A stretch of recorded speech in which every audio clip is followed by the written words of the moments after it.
जी बिस्मिल्लाहिर्रहमानिर्रहीम अस्सलामु अलैकुम वरहमतुल्लाहि वबरकातुहू। मेरा नाम है डॉक्टर मोहम्मद मुज़म्मिल हसन। एक नए सेशन के साथ आपकी खिदमत में हाज़िर हैं। आपसे पहले मैंने अर्ज़ की थी कि कुछ डॉक्टर्स की टीम हमने बैठ के एक एजेंडा को 12 पॉइंट्स तैयार किए हैं कि ये जो एक डिफ़िकल्ट वेव चल रही है पाकिस्तान में, डेयरी फार्मर्स पे चीज़ें बहुत महंगी हो चुकी हैं, तो कैसे इस फेज़ को हमने सर्वाइव करना है। तो एक 12 पॉइंट्स का हमने एजेंडा तैयार किया है। आप इस 12 पॉइंट्स पे कोशिश करें, अमल करें, जितना हो सकता है अमल करें। ऑफ कोर्स सब कुछ आप नहीं कर सकते, लेकिन जितना आप कर सकते हैं आप उस पर अमल पैरा होंगे तो इंशाल्लाह कुछ आपके लिए आसानी वाला मामला हो जाएगा। तो ये 12 पॉइंट्स हैं, मैं जल्दी जल्दी आपके सामने रख देता हूं कि आपने इस महंगाई की फेज़ को, इस मुश्किल वक्त को सर्वाइव कैसे करना है। तो सबसे पहले नंबर पे सदका और नमाज है जी। सदका दें, अपने माल में से सदका निकालें। वक्ती तौर पे महसूस होगा कि पहले ही पैसे नहीं हैं तो कैसे हम निकाल लेंगे, अल्लाह पे यकीन रखें और सदका तरतीब से देना शुरू करें। अपने माल में से या कोई परसेंटेज तय कर लें, या इसका एक और तरीका ये भी है कि हम कुछ फार्मर्स को कहते हैं कि ये बच्चे जो हैं इनमें से 1 या 2 या 3 बच्चे आप अल्लाह की राह में सुख लें कि हम इसको बड़ा करके 6, 7, 8 माह का करके अल्लाह की राह में दे देंगे। तो इसके कई सारे तरीके हो सकते हैं। और नमाज का एहतमाम करें। आपका ताल्लुक़ जो है ना, जैसे ही अपने रब के साथ जितना नज़दीक हो जाएगा आप देखेंगे कि आपके मामला सही होने शुरू हो जाएंगे। और अपने फार्म पे काम करने वाली लेबर को भी नमाज की तलकीन करें, और हो सके तो फार्म पे कुछ जगह ऐसी बना दें जहाँ पे तरतीब बन जाए कि सारे लोग जो हैं वो नमाज अदा करें। अच्छा जी, अब दूसरे नंबर पर जो इंपॉर्टेंट पॉइंट है वो है जी कलिंग। कलिंग जो है ना इस वक्त बड़ी ज़रूरी हो गई है। आज से 1.5 महीना पहले मैंने आपको अर्ज़ की थी कि सोयाबीन और कैनोला इकट्ठी कर लें। सोयाबीन, कैनोला और साथ में तीसरा मैंने कहा था मकई का दलिया। अब मेरा एक फार्मर ऐसा है जिन्होंने उस बात पे अमल किया और उनके पास 2250 में उन्होंने मक्की लेकर रख ली, 150 में उन्होंने सोयाबीन मील लेकर रख ली। अब आज उनको वही रेट पड़ रहा है चूँकि उन्होंने स्टॉक कर ली थी।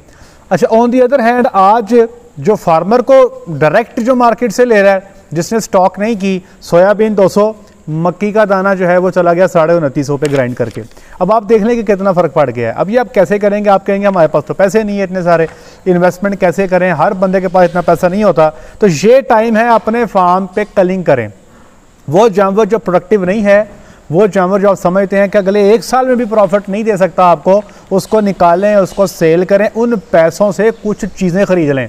ये आपके ज़रूर काम आएगी। ये जानवर 1 साल में आपको प्रॉफिट दे या ना दे, लेकिन आज अगर आप मकई और इस किस्म की और चीज़ें अपने पास, जैसे साइलेज है, मैं आपको बता रहा हूँ, अभी साइलेज बना लें, 3-4 महीने के बाद साइलेज का रेट सुन के आपकी तबीयत साफ़ हो जानी है। मक्की के दाने की हमें 3300 की आवाज़ आ रही है।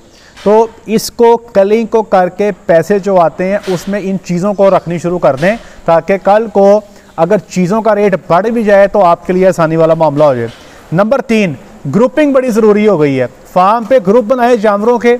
अमूमी तौर पे फार्मर कहता है कि हमारे पास जगह नहीं है, हम ग्रुप कैसे बनाएं? कुछ भी करें, ग्रुप कर लें। जो जानवर जितने दूध वाला है उसको उतना ही आपने वंडा खुराक देनी है। जैसे जिस शेड में मैं बैठा हूँ, यहाँ पे इस वक्त 4 ग्रुप हैं एक शेड में। एक ग्रुप ए है जहाँ पे 30 लीटर की प्रोडक्शन है, उनका खुराक अलहदा है। बी ग्रुप की 25 की प्रोडक्शन है, उनकी खुराक अलहदा है। सी ग्रुप जो है वो दूध ही 15 लीटर दे रहा है तो उसकी खुराक अलहदा है। जो ड्राई पेन है उनकी खुराक इंटायरली अलहदा है। तो आपको खुराक जानवर के दूध के हिसाब से एडजस्ट करनी है। अब वो टाइम रह नहीं गया कि कोई जानवर चले कोई नहीं यार दूध कम भी देता, खान दी तो खान दो, अब वो टाइम नहीं रह गया। तो ग्रुपिंग बहुत ज़रूरी है।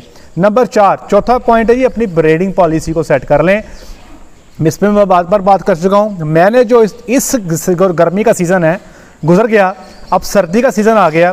मैं अपने फार्म्स पे क्या पॉलिसी कर रहा हूँ, हीफर्स को 2 शॉट सेक्स सीमन के, फर्स्ट कावर को, पहले सूबे वाले को 2 शॉट सेक्स सीमन के, इसके अलावा सबको नॉर्मल सीमन हमने अपने लिए ये तय कर लिया। और हमारी पूरी कोशिश है 15 अक्टूबर से इंशाल्लाह हमारी जो ब्रीडिंग प्लान्स हैं, जो प्रोटोकॉल्स हैं वो शुरू हो जाएंगे। एंड वी आर एमिंग, हमारा टारगेट है कि अप्रैल मिड तक हम 85 से 90% हर्ड को अपने को प्रेग्नेंट करें। अल्लाह करे आपके साथ भी आसानी वाला मामला हो, हमारी भी अल्लाह के साथ मदद कर दें।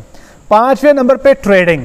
देखें, वो फार्म जो ट्रेडिंग करते हैं ना, वो अपने आप को एक लेवल पे रखते हैं, लेकिन उसमें ट्रेडिंग तक जाने में, तिजारत करने में एक टाइम चाहिए। तकरीबन 3 साल का अरसा चाहिए फार्म को इस लेवल तक आने में कि वो अपने फार्म पे एनिमल की सेल शुरू कर दें।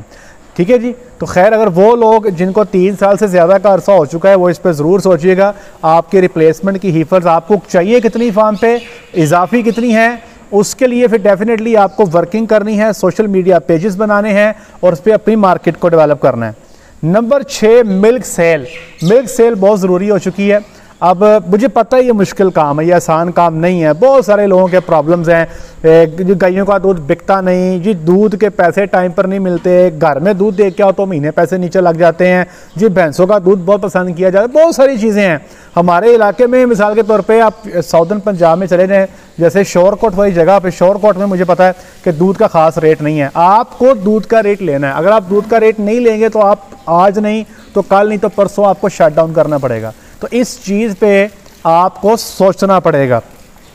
अच्छा जी, इसके बाद 7वां पॉइंट है जी सोलर।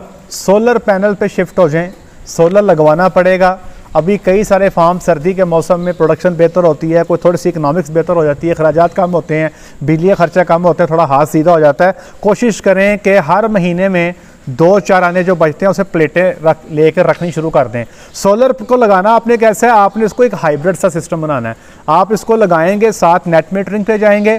जैसे ही वापडा की लाइट बंद हो जाती है तो आपके पास फैसिलिटी होनी चाहिए कि आप अपने सोलर सिस्टम को खुद एक्टिवेट करके फार्म पे अपने पंखे और शावर चला लें। ठीक है जी, तो सोलर जो है ज़रूरत बन गई है। पैसे जमा करा के बिल दे के जो है, आप सबको पता कि तबीयतें सबकी साफ़ हो गई हैं।